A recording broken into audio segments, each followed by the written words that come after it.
Hello, good morning, good afternoon, wherever you are in the world. If you're in the United States, you are 1 hour closer to us in Europe this week due to the lack of coordination on international time zones. I don't know what that says for our fantastic relationship. Um, Welcome to the latest Belvera Live on LinkedIn. Pleased to have you with us. I'm honoured to be joined today by Brennan Bliss, who is the CEO and founder of Propellic. Today, we are talking GEO for travel brands, how to win visibility in the age of AI search. We welcome any questions, which I believe you can put on the LinkedIn Live and we see here on our feed, so we can do those later. We've got about 15 or so, 20 or so minutes to go through this. Brennan's obviously a very busy guy. Brennan, thanks for making the time. Of course, happy to be here. And also, funny enough, if you're in Eastern time, when you started the sentence "good morning" and finished it, in the middle of that, it moved from morning to afternoon. You said Well, "good there you morning." go. Good There you morning go. to That's what afternoon. It switched from that's what I did 12. say. Normally you'd still be in morning at this time of year. So I don't know why. Next time governments have got to talk and coordinate Oh, no, time better. never. Yeah. Thanks for making the time. Where are you joining us from today, Brennan? I'm in Austin, Texas. Once where I live typically, although I'm generally never here. So that's home for you. I'm in my home today, my office in Mallorca, in Puigpunyent. If anyone's local, pop by. We can grab a beer after this. Okay, Brennan. So first of all, just give us a very short intro to Propellic and what you guys do, and then we can get into a bit more details. Happy to do it. Let's see. CEO of Propellic. Propellic is the what I would like to say is the challenger of marketing firms in the travel space. We work with brands all the way from a few $1 million in turnover as a tour operator up to some of the largest multi-billion-dollar companies in travel, and help them with everything from paid media to organic search and generative engine optimization. We got about $250 million in paid media that's run through our books, and on the SEO and GEO side, we advise companies everything from G Adventures to plenty of others that you would have heard of on those categories. So thrilled to get in here. We've put a lot of time, energy, and work into the GEO side of things over the last year. Invested thousands of hours in it. And very excited to talk about it today. Fantastic. Well, thanks for making the time again. So tell me, you guys, you just specialize in travel, right? Same as us, but we're TravelTech, but you guys travel in specialize not just in travel tech, but all across travel. What's been the biggest shift in how travel brands are trying to win attention, over the past few years? So I know you've had your business for a while, but the last couple of years, what's the shift for travel brands in terms of how they try and gain visibility? So over the past couple of years, you're talking about? The last sort of 2 years or so, yeah. Well, I mean, frankly, what's happening is if you go to Google and search something, you'll see probably if it's if you're looking for a tour in Vegas, for instance, a helicopter tour. I'll just name one of our clients, Papillon, that does that there. You'll see a things to do carousel from Google, which is an organic and paid surface. You'll see a maybe Google business profiles, then you may see an AI overview, then you'll see some sponsored results, maybe you'll see one organic or two organic links, then more sponsored results, and then it's the next page. So that is what we see today versus 2 or 3 years ago, you'd search and you'd see typically sponsored and organic results. And what's happening there is travel is purchased by and far by more than half of travelers in the search, and the search is changing considerably. So the question that travel companies are trying to answer right now is, how do we stay relevant? How do we stay visible in those contexts? And that's what we're trying to help with. So but high level, just the surfaces to show up on and meeting your travelers is a different process now. So you say half of travel is booked in the search. So I type in things to do in Las Vegas, and half the people out there buying those travel products in Las Vegas, for example, are buying it via that kind of search, whether it's Google or whatever. That's right. The most recent data I've seen, and I can't remember the source, I apologize, I'm unable to cite it, but it's something like 60 to 63% of travel purchases interact with some search surface, which includes AI mode, and includes Gemini and includes Claude and Perplexity, though the usage on those is a lot lower. Needless to say, search is very important. It's someone raising their hand saying, I want to buy this. And Yeah. that is the easiest place to capture travelers. It's why I'd say probably 85% of all advertising spend in our industry goes to search. Wow. Okay, so SEO, search engine optimization, was the name of the game from the early 2000s, and no doubt a lot of people are still doing that. But now I'm hearing people, and you particularly, talking about GEO.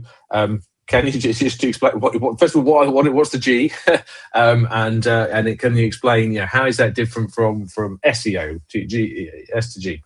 More than happy to. So GEO is whereas SEO is search engine optimization, GEO is the acronym that's been devised by part of the industry, and then there's AIEO, there's AEO, there's someone just search everywhere optimization, search engine optimization is the former. What we're using is GEO, which is generative engine optimization. So you look at something like ChatGPT, you look at something like Gemini, you look at Perplexity or Claude, and those are all examples of generative engines.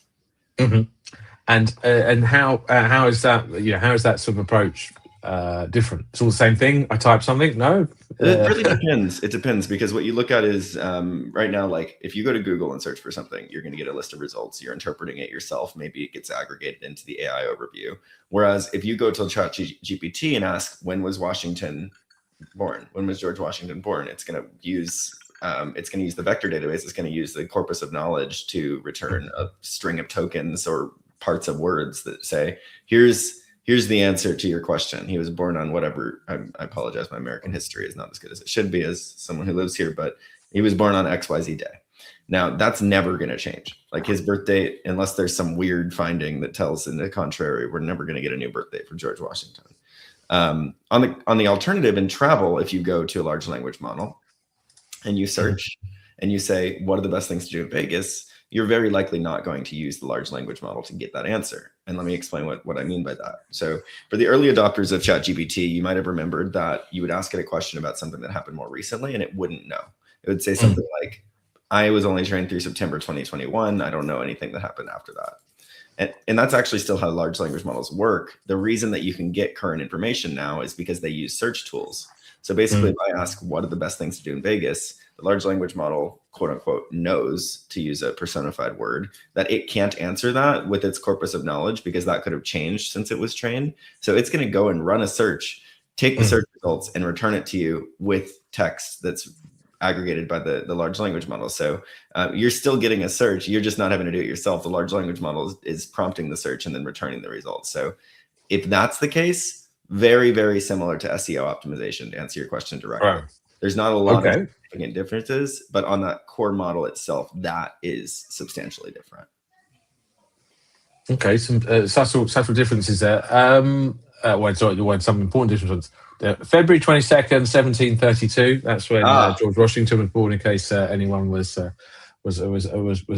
worried, and that's the Google answer. I'd be interested to see if you search on I don't know, some other search engine. Interesting to double click on that point. So Anthropic did this study about how you can, quote unquote, poison a large language model. Poison, influence, depending on your intentions, different words to describe the same thing, but it's somewhere around 240 to 260 mentions of something that's untrue in the training data can start to get the large language model to think that. Again, I'm using personified words, but the large language model might start returning. Well, let's see if we can change the date of George Washington's birthday. Let's see how many people. Someone did it, not with George Washington's birthday, but it was a different president, and they did it specifically in France, where they did a legal takedown of like the concept of whatever that president was, because it just for whatever reason slipped through. Google has the DMCA. Basically where you can say this is like a protected copyright, or there's a legal ruling that prevents this. So the large language model, like you would ask it about that president, it was like that person didn't exist, but you'd ask it about that president's wife and it would say she was born on XYZ day. So I thought that was funny. Well, there you go. Maybe that explains the age difference between Macron and his wife. Maybe it's just people poisoning the internet. It's all lies. Yeah, exactly. Okay, so AI tools are now answering a lot of travel queries for people clearly. Sorry, no, I've jumped forward a question. Okay, so GEO. Okay, so GEO is becoming, a thing, right? But what's making this so urgent? I mean, in the past, when you're I'm going to be Brennan, but when the internet came into play, I first went on the internet, I think around 1996. It was rubbish. I didn't go back on it until 1999. I didn't really start to use it properly until 2002 when I left university and I started work, and it's taken all the years to evolve to this. Why, right now should travel brands be, dealing with this urgently, and what are the risks they don't do this in the next 12 months? Because certainly, if I go back to the early 2000s when people were saying you need this next 12 months, actually you really had 5 years to do it, or 6 years. What's different? I'm sure it's probably around the same. Like if your business doesn't all come from search, the other channels, your agency business, your third party distribution, it's not going to evaporate overnight. I think that to put a critical eye on a lot of it's scare tactics, to be honest. Like it's marketing, right? So I'll give you my honest take on it. Right now, discoverability and discovery is moving from search to AI surfaces. If you drove customers through search, that is going to deteriorate in an increasing manner. You need to replace that with something or your business will shrink. So if you're relying on search and organic now, GEO is the answer. It's similar, probably 20 to 30% different in travel from what you would generally do for SEO. So yeah, I think it's really dependent on where you're coming from. If you have all of your business offline, then you're not going to see any change at all. If you do all your business with pamphlets on a boardwalk, but if you're heavily dependent on the channel right now that's deteriorating, you need to be on a new channel to replace it. And at what rate, do you think it'll be deteriorating? When I'm sat here and 100% of my sales are coming from SEO, and I don't do anything about that, and I don't switch to GEO, what sort of pace do you think things are going to deteriorate for me? Well, I don't think it's going to evaporate either, because again, the search results it's large language models are querying search to return the answers. It's just less control, less reliability, especially if you have some sort of top of funnel strategy where you're driving inspiration, and that's where you do like the inspiration piece is that's going to not do well. But if you're bottom of funnel and you are specifically if you're an operator, not a travel tech, then it's going to be a lot easier. I don't know that it's going to be overnight again. I don't think it's going to be. We're already 4 years into this transition, or 3 years, I guess. But the core takeaway here is don't wait if you're really dependent on it. Like there's no reason to wait. Like people are seeing significant declines and have been for years. Have been since Google was created. I mean, like Google has been going for a zero-click search since they were created, and this is just another step in that direction. And honestly, it's going to be a night and day thing, in my opinion. I think Google's going to switch the entire experience to something that's more like AI mode at some point, at which point any organic traffic evaporates. Okay, and so you mentioned before about the LLM models. So they used to be, that we don't have any data before 2021. How up to date are they nowadays, and how long is it until they'll be up to date, like 20 minutes ago or 20 seconds ago? So basically, the process by which a large language model gets trained is they'll basically get information and content from anywhere in the world that they can. So they'll buy scraped web pages from companies like Common Crawl. They'll go get public domain books, and sometimes not public domain books illegally. They'll do anything they can do to get content. They'll take the chat history of all their users to see how humans communicate. And then they're going to do what's called pre-processing of that data, and they're going to be basically sanitizing it. So when you go to a website and you download the HTML file for that website, it is going to give you a HTML filled document. It's going to be black and white text that has all these characters around it. So A tags, P tags, div tags, span tags, all the different things that structure a page from a document standpoint. And they're going to pull all that out of it. And then they're going to go through several steps to where they vectorize and turn that into basically they go through the embedding process. I'm not going to get too into because of the time limitations, but the main takeaway is it's a multi-iterative, not quick process to train these things. And then when you have that data, it's a lot of compute to build the models. So it's not a thing that can happen. Like I can't retrain a new model from yesterday and launch it today. Every time large language model companies like Gemini, like Google and OpenAI and Anthropic release a new model, it was trained on data that was from a while ago. Not a while, but like it's probably a month old at least. So when they refresh the model, if they do that, or they release new models, you'll get new data. But the way that's corrected for is anything that has time sensitivity, the large language models will generally go and look using search, so it doesn't bring back false, stale data.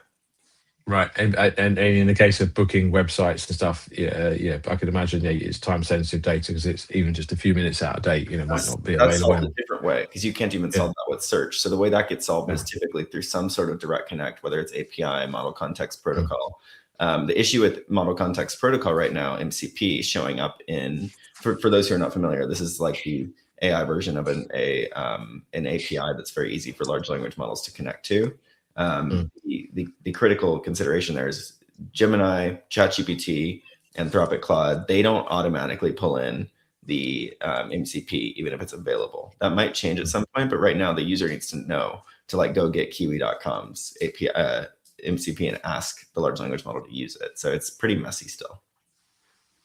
Okay, all right. Maybe that's for another debate. So when AI tools are answering travel-related questions, what kind of content tends to show up, and where does sort of PR or earned media fit into that? If you're trying to use that as your part of your marketing strategy. Well, I'll just say broadly, like I was never super hot on PR until now. Because I kind of got into the space of marketing when performance marketing was kind of the middle of everything. And PR is it's not performance marketing. I think that's not a hot take or anything, right? It's not a hot take. That's not a hot take. Of course, yeah.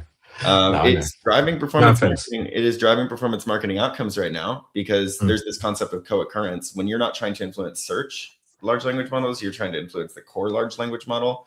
The frequency, sentiment, and co-occurrence with other topics that your brand gets with PR mentions can have significant weight. So you'll see that when we hired a chief operating officer and a chief revenue officer, even though we typically don't, like, nobody cares, right? Necessarily. I mean, we care, they care, and their community cares, but it's not like that needs to have a press release. We went and did a release because what happens is we can include this byline at the bottom that talks about Propellic, our company, and how we are XYZ for travel marketing. And XYZ for travel marketing, when someone has that query now in AI services, it's much more likely to cite us because we had that live on the internet, and then it got syndicated to Yahoo Finance, to Business Wire, to PR Newswire, to all of the different places. So PR, very valuable. Who does your PR?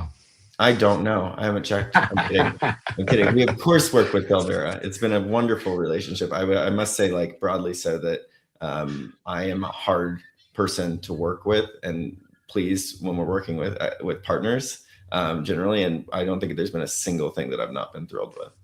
Oh, thank you. It's a pleasure to work with you too. So travel brands listening, they think I want to improve my AI visibility right away. What's the one move? What's the one thing that they got to do that's going to help them? It's to grossly oversimplify things. What's one thing they need to do, and what's the one thing they need to avoid doing? Well, avoid putting a no index tag on your website. That will help you with your SEO and paid media. I mean, your SEO and GEO.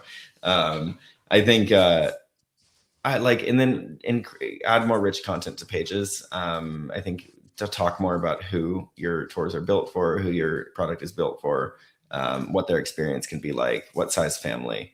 That's going to help with those people that have those very specific requests. Like, I have a family of 3 looking for a thing to do. Like, that'll increase the likelihood you show up for those things. It's a long list. Like, you've got the technical, you've got the content, then you've got the authority pieces. And that was just one tiny example of a content piece. So there's so much to do and so little time, but that's a good place to start.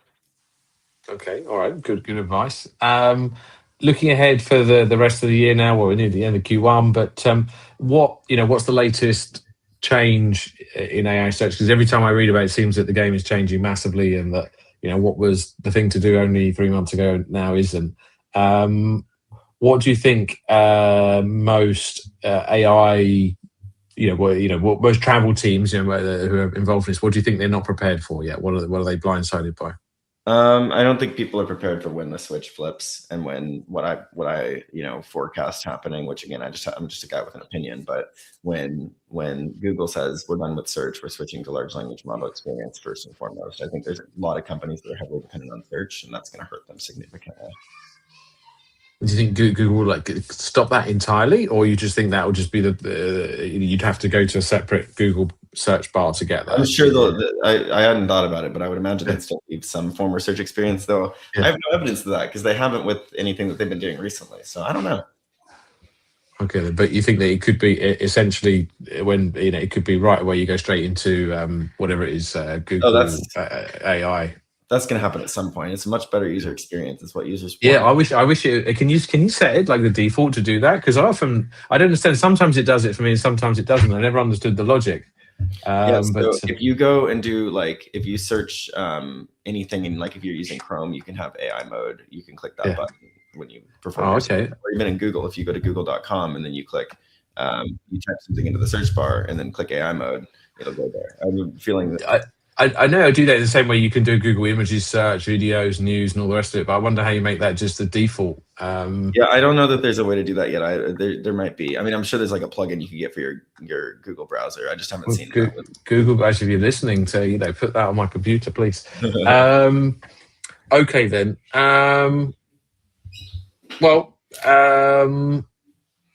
Quick. I think we're coming to the end. I don't think we've got any questions yet that we're going to go with, but quick fire round here. Myth or fact? GEO will replace SEO. Do you think? I guess they're the same thing.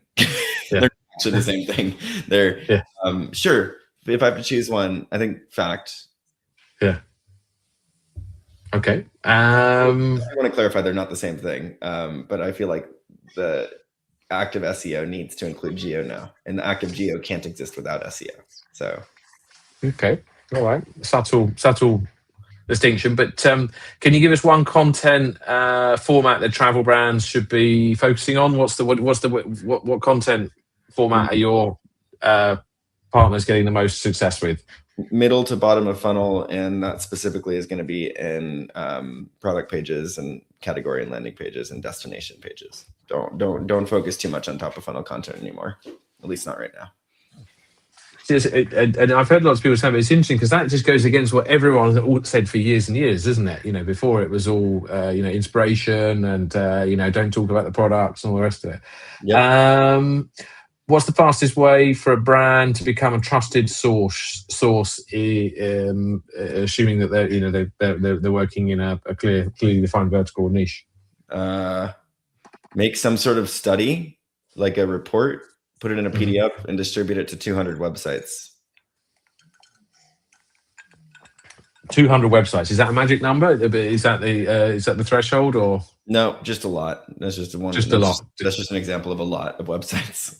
It's just an example of a lot of websites. Okay. I wonder if there was some sort of tipping point. Brennan, I think we've taken up more than enough of your time already. 23 minutes. For those of you still watching, thank you for making it this far. I'm sure lots of you would like to reach out and talk with Brennan. Brennan, how do people contact you? Brennan at propellic.com. My name is spelled just like it's in the chat. I mean, in my title, it's BRENNEN at propellic.com, or on LinkedIn, Brennan Bliss. Okay, then. Well, thank you very much for your time. Look forward to seeing you somewhere soon. You coming over to Europe for any shows soon? Will you be at the Focusrite in Barcelona in June? I'll be there. I'll be at Arrival. I'll be at WTM. I'll be at of course, Arrival's before then. Arrival in Valencia. We'll be at both those. We do the PR for those. Will you be at ATM if it goes ahead? Nope.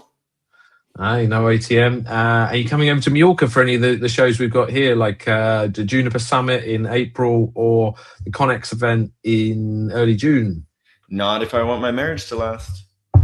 Well, maybe we could send someone in your team who's willing for a divorce or not yet there. Brennan, thanks for your time. We'll upload this. People can share this. Thanks everyone for watching at home. Please watch more Belvera LinkedIn Lives. And if you'd like to contact me, you can hit me up on LinkedIn. It's the easiest thing. Roman Townsend. I'm one of 2 in the world. You'll recognize which one I am. All right. Take care, guys. Bye-bye.